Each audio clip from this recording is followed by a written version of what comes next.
মনে করো তোমরা যারা ছেলেরা মাহফিলের আয়োজন করছো, মাশাআল্লাহ, আমি এতভাবে নিষেধ করলাম যে চিৎকার দিও না, স্লোগান দিও না, কোনোভাবেই থামাইতে পারলাম না। এক একজনের জজবা মানে খাইয়া খাইয়া ওঠে, লাফাইয়া ওঠে। বহু চেষ্টা করলাম যে একজন আলেমে দ্বীন বয়ান করতেছে, ওনার আওয়াজ কষ্ট হইতেছে, কোনোভাবেই ছেলেদেরকে থামাইতে পারলাম না। কার আওয়াজ বন্ধ করে দিলাম, কার আওয়াজ জাগাই দিলাম। আরেকজন বক্তাকে স্লোগান দিয়ে আনতে গিয়ে আরেকজন আলেমে দ্বীনের বয়ান, তিনি তো আল্লাহর কথা বলতেছিলেন, তিনি তো কোরআনের কথা বলতেছিলেন। তাইলে কাকে মূল্যায়ন করা হলো, কাকে অবমূল্যায়ন? ব্যক্তিকে মূল্যায়ন করা হলো, আল্লাহর কোরআনের আওয়াজ কষ্ট করে হলো। ঠিক হলো, এটা ঠিক হলো না, এটা দ্বীন না, এটা দ্বীন না। 30টা মোটরসাইকেল দিয়ে কোনো বক্তাকে আগায় আনতে হবে। আমি থামে গেছিলাম, কোনোভাবে আমি কোনো ভোটে দাঁড়াইছি না, এটা আমার নির্বাচনী ওয়ার্কিং না। কাজেই এই প্রদর্শনী, এই লৌকিকতার কোনো অর্থ নেই, তেমন উল্লেখযোগ্য তেমন কোনো ফায়দাও নাই। এই জন্য দোস্ত, ইনসাফের সাথে ভাবা দরকার। সারাদিনের এই মাহফিলের ইন্তজাম করতে গিয়ে যদি মাগরিবের নামাজ ছুটে যায় কারো, এশার নামাজ যদি না পড়ে থাকো, তো তুমি বদনসিব, তুমি মন্দ কপাল। তুমি যেন নিজে পেশাবের উপরে দাঁড়াই আরেকজনকে গোসল করাই না, অর্থাৎ অন্যের জন্য তো খুব ভাবলা, নিজে পেশাবের উপরে দাঁড়াই রইল। এই জন্য এটা খেয়াল, এমনিতেই রাত হয়েছে, আমরা দেরি করব না ইনশাআল্লাহ। আল্লাহ তাআলা আমাদেরকে তৌফিক দান করে। প্রতিটা মাহফিল ছোট হোক আর বড় হোক, একটা মূল ইন্তজামের মূল উদ্দেশ্য হলো আল্লাহর বান্দাদের জিন্দেগি পরিবর্তন। জীবনের মধ্যে যদি কোনো নড়াচড়া না হয়, হৃদয় বিবেক যদি সামান্যতম নড়াচড়া না হয়, তাইলে দোস্ত বলে কি লাভ আর শুনেই কি লাভ, আয়োজন করেই কি লাভ। দেখার বিষয় হলো দিল নড়লো কিনা, চোখ ভিজলো কিনা, নিজের মধ্যে কোনো অনুভূতি জাগলো কিনা। বছরের পর বছর আল্লাহর কথা হচ্ছে, শুনতেছে, কিন্তু যে যেমন আছি সে এমনই রইলাম। তাহলে এই বলে কে আর শুনে কে? কেনই বলা হচ্ছে, কেনই শোনা হচ্ছে? এজন্য এটা জরুরি। ইন্না ফি যালিকা লাযিকরা লিমান কানা লাহু কলবুন আও আলকা আস-সামআ ওয়া হুয়া শাহীদ।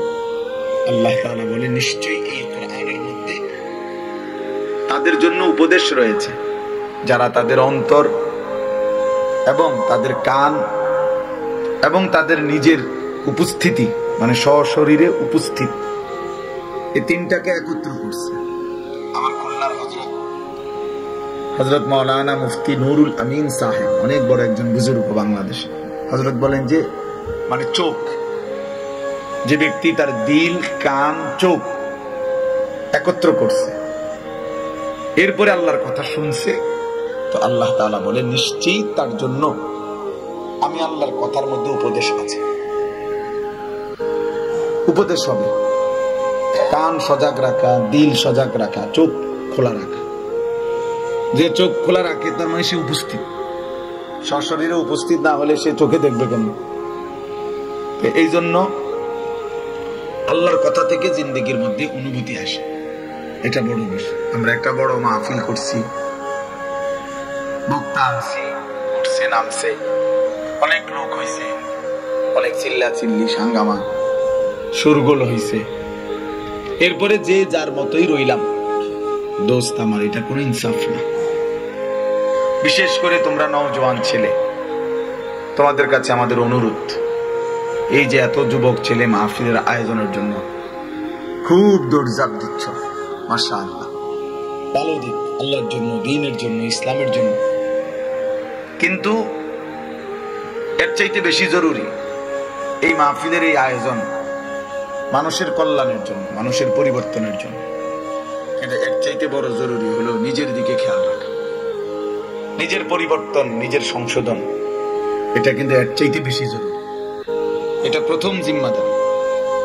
আল্লাহ তাআলা মানুষকে সংশোধনের ক্ষেত্রে 5টা স্তর দিয়েছেন। 1 নাম্বার হলো কু আনফুসাকুম, নিজেকে বাঁচান। 2 নম্বরে হলো ওয়া আহলিকুম, পরিবারের সদস্যদেরকে বাঁচান। 3 নম্বরে হলো ওয়া আনদির আশিরাতাকাল আকরাবিন, নিকট আত্মীয় স্বজনদেরকে বাঁচান। 4 নম্বরে হলো লিতুমদিরা উম্মাল কুরা ওয়া মান হাওলাহা, নিজ মহল্লা এলাকা এবং তার আশপাশ তাদের সংশোধনের ফিকির। আর 5 নাম্বার হলো উখরিজাত লিন্নাস, সারা বিশ্ব মানবতার ফিকির, সারা পৃথিবীর মানুষের ফিকির। তাইলে আমার ফিকির থাকবে 1 নম্বরে আমার সংশোধন, 2 নম্বরে আমার পরিবারের সংশোধন, 3 নম্বরে আমার আত্মীয় স্বজনের সংশোধন, 4 নম্বরে আমার দেশবাসী, আমার এলাকাবাসী তাদের সংশোধন, 5 নম্বরে গোটা পৃথিবীর সংশোধন। এই 5টার মধ্যে 1 নম্বর এটা নিজের ফিকির। মনে করো তোমরা যারা ছেলেরা মাহফিলের আয়োজন করছো, মাশাআল্লাহ, আমি এতভাবে নিষেধ করলাম যে চিৎকার দিও না, স্লোগান দিও না, কোনোভাবেই থামাইতে পারলাম না। এক একজনের জজবা মানে খাইয়া খাইয়া ওঠে, লাফাইয়া ওঠে। বহু চেষ্টা করলাম যে একজন আলেমে দ্বীন বয়ান করতেছে, ওনার আওয়াজ কষ্ট হইতেছে, কোনোভাবেই ছেলেদেরকে থামাইতে পারলাম।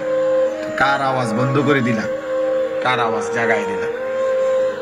আরেকজন বক্তাকে স্লোগান দিয়ে আনতে গিয়ে আরেকজন আলেমে দ্বীনের বয়ান, তিনি তো আল্লাহর কথা বলতেছিলেন, তিনি তো কোরআনের কথা বলতেছিলেন। তাইলে কাকে মূল্যায়ন করা হলো, কাকে ব্যক্তিকে মূল্যায়ন করা হলো?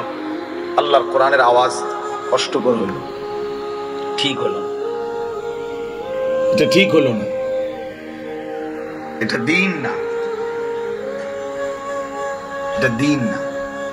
30টা মোটরসাইকেল দিয়ে কোনো বক্তাকে আগায় আনতে হবে। আমি থামে গেছিলাম, কোনোভাবে আমি কোনো ভোটে দাঁড়াইছিলাম, এটা আমার নির্বাচনী ওয়ার্কিং না। কাজেই এই প্রদর্শনী, এই লৌকিকতার কোনো অর্থ নেই, তেমন উল্লেখযোগ্য তেমন কোনো ফায়দাও নাই। এই জন্য দোস্ত, ইনসাফের সাথে ভাবা দরকার। সারাদিনের এই মাহফিলের ইন্তজাম করতে গিয়ে যদি মাগরিবের নামাজ ছুটে যায় কারো, এশার নামাজ যদি না পড়ে থাকো, তো তুমি বদনসিব, তুমি মন্দ কপাল। তুমি যেন নিজে পেশাবের উপরে দাঁড়াই আরেকজনের গোসল করাইলা, অর্থাৎ অন্যের জন্য তো খুব ভাবলা, নিজে পেশাবের উপরে দাঁড়াই না। এই জন্য এটা খেয়াল করো।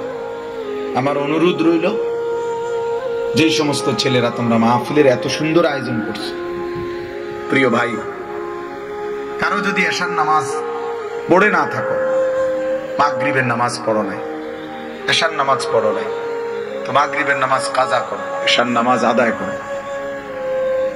তাইলে দোস্ত ফায়দা হবে, উপকার হবে। নিজেকে বাদ দিয়ে, কোন নবী পর্যন্ত নিজেকে বাদ দেয় নাই, কোন নবী। কোরআনুল কারীমের অসংখ্য আয়াত আছে, সমস্ত নবী মানুষের কল্যাণে সবচেয়ে বেশি দরদি ছিল। নবীদের দিবানিশি, নূহ আলাইহিস সালাম থেকে নিয়ে দিবানিশি মানুষের পরিবর্তন, মানুষকে হেদায়েত, আল্লাহর দিকে ডাকা, দাওয়াত দেওয়া, আল্লাহর দিকে ফেরানো, এটা ছিল নবীদের দিবারাত্রির মিশন। দাওয়াত ইলাল্লাহ, আল্লাহর দিকে ফেরানো। কোরআনুল কারীমের মধ্যে আছে আমাদের নবী সাল্লাল্লাহু আলাইহি ওয়াসাল্লাম উম্মতের জন্য এই পরিমাণ ফিকির করছেন, মানুষগুলো কালেমা পড়ুক। এটা নবী সাল্লাল্লাহু আলাইহি সাল্লামের এত অস্থিরতা ছিল, এত পেরেশানি ছিল, এত বেশি পরিমাণ তিনি কষ্ট করছেন যে খুদ আল্লাহ তাআলা নবীজিকে সান্ত্বনা দিয়েছেন, থামাইছেন, বলছেন, বন্ধু, ফালাআল্লাকা বাখিউন নাফসাকা আল্লা ইয়াকুনু মুমিনিন। আহারে বন্ধু, লোকেরা সব ঈমানদার হচ্ছে না কেন? এই জন্য কি আপনি আপনার নিজের জান শেষ করে দিবেন? আরে আপনি কি মরে যাবেন নাকি? আপনি এরকম শুরু করলেন কেন? এত কান্না, এত অস্থিরতা, এত দৌড়ঝাঁপ, এত বেশি বেচাইনি, আপনি তো মরেই যাবেন। মানে আল্লাহ তাআলা নবী সাল্লাল্লাহু আলাইহি ওয়াসাল্লামকে থামাচ্ছে, দোস্ত একটু বিশ্রাম করে, একটু থামেন। তাহলে যিনি এই পরিমাণ অস্থির ছিলেন উম্মতের জন্য, নবী সাল্লাল্লাহু আলাইহি ওয়াসাল্লাম, সেই তিনি প্রতিদিন 5 ওয়াক্ত নামাজের পরে অগণিত দোয়া করতেন, যে দোয়াগুলোর মধ্যে শুধু নিজের জন্য একক আলাদা শব্দ ব্যবহার করতেন। উম্মতের জন্য কোটি দোয়া করছেন, কিন্তু নিজের জন্য পৃথক আলাদা দোয়া করছেন। আল্লাহুম্মা হাসিবনি হিসাবান ইয়াসীরা, এই যে আল্লাহ আপনি আমি রাসূলের হিসাব হাশরের ময়দানে সহজ করে দেন, এই যে আমার হিসাব। আল্লাহুম্মা ইন্নী আউযু বিকা, আয় আল্লাহ আমি আপনার কাছে পানাহ চাই। আল্লাহুম্মা ইন্নী আসআলুকা, আল্লাহ আমি আপনার কাছে চাই। এর অনেক কিছু নিজের জন্য চাইছে, নিজের জন্য চাইছে রাসূলুল্লাহ সাল্লাল্লাহু আলাইহি ওয়াসাল্লাম। তার মানে শ্রেষ্ঠতম রাসূল তিনিও নিজেকে বলেন নাই। আমি বলবো কেন? আমি বলবো কেন? হযরত নূহ আলাইহিস সালাম 950 বছর যিনি মানুষকে আল্লাহর দিকে ডাকছেন, সেই মানুষটাও নিজের জন্য খেয়াল রাখছেন, উম্মতের জন্য ফিকির করছেন, দোয়া করছেন। কোরআন শরীফে আছে রব্বিগফিরলি ওয়ালি ওয়ালিদাইয়া ওয়ালিমান দাখালা বাইতিয়া মুমিনান ওয়ালিল মুমিনিনা ওয়াল মুমিনাত। এই যে আল্লাহ আমারে মাফ করে দেন, এরপরে আলাদা বলছে আমার মা বাপকে মাফ করে দেন, এরপরে বলছে আমার অধীনে যারা ইমানদার পুরুষ নারী আসছে আপনি তাদেরকেও মাফ করে দেন। আলাদা বলছি কিনা বলে? আলাদা বললো কেন? হ্যাঁ, নিজেকে বাদ দেয় না। ইব্রাহিম আলাইহিস সালাম উম্মতের ফিকিরে একাধিক দেশ বদলাইছেন। ইব্রাহিম আলাইহিস সালাম বারবার হিজরত করছেন, নবীদের মধ্যে বেশি হিজরতকারীদের একজন ইব্রাহিম আলাইহিস সালাম। এক একবার এলাকা বদলাইছেন মানুষের কল্যাণে, মানুষকে আল্লাহর দিকে ফেরাবার জন্য। কিন্তু সেই ইব্রাহিম আলাইহিস সালাম অসংখ্য দোয়া কোরআন শরীফে আছে যেখানে উনি নিজের জন্য দোয়া করছেন। রব্বিলা তুখজিনি ইয়াউমা ইউবআসুন, আয় মাওলা যেদিন হাসরের ময়দানে উঠাবেন সবাইকে, আমি ইব্রাহিমকে বেইজ্জতি করেন। নিজের জন্য নিজের ফিকির করছেন। রব্বানা গফিরলি ওয়ালি ওয়ালিদাইয়া ওয়ালিল মুমিনিনা ইয়াউমা ইয়াকুমুল হিসাব। ইব্রাহিম আলাইহিস সালামের দোয়া, আল্লাহ আমারে মাফ করে দেন, আমার মা বাপকে মাফ করে দেন, এবং কিয়ামতের দিন সমস্ত ইমানদার মুমিন পুরুষ নারীদেরকেও মাফ করে দেন। তাহলে কি ভাই আলাদা খেয়াল রাখছে। রব্বি জাআলনি মুকিমাস সালাহ ওয়া মিন যুররিয়্যাতি। ইব্রাহিম আলাইহিস সালাম দোয়া করছে আল্লাহ আমারে নামাজি বানায় দেন, আমার সন্তানদেরকেও নামাজি বানায় দেন। এই যে নিজের জন্য আলাদা কইছি কিনা বলেন? যেন আজকে এটা একটা গুরুত্বপূর্ণ সবক দোস্ত, নিজেকে না ভুলে। এশার নামাজ তুমি পড়লা না, কার লাগে মাহফিল করলা? কার জন্য করলা? কি করলাম? গাম বাইয়া বাইয়া পড়ছে, যে একটা কষ্ট গেছে দোস্ত কইস না, হুঁশ নাই না। এত বেহুশ হইলা কেন? এত বেহুশ হইলা কেন? কেন নামাজ ছেড়ে দিলা? রাসূলুল্লাহ সাল্লাল্লাহু আলাইহি ওয়াসাল্লাম হাদিসের মধ্যে স্পষ্ট বলছেন, এশার নামাজ এবং ফজরের নামাজ যে ছেড়ে দেয় সে মুনাফিক। কসম আল্লাহ,